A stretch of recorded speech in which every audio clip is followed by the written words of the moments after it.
Hello, it is now 5:15.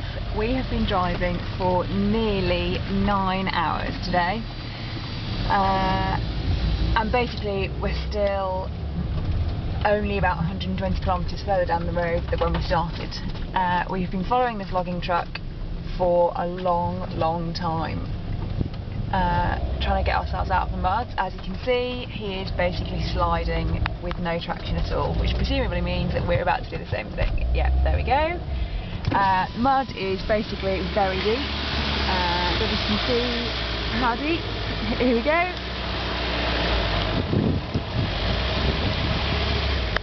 And Michael is valiantly trying to get us out of the mud, but I think we might be in trouble again. Goodbye.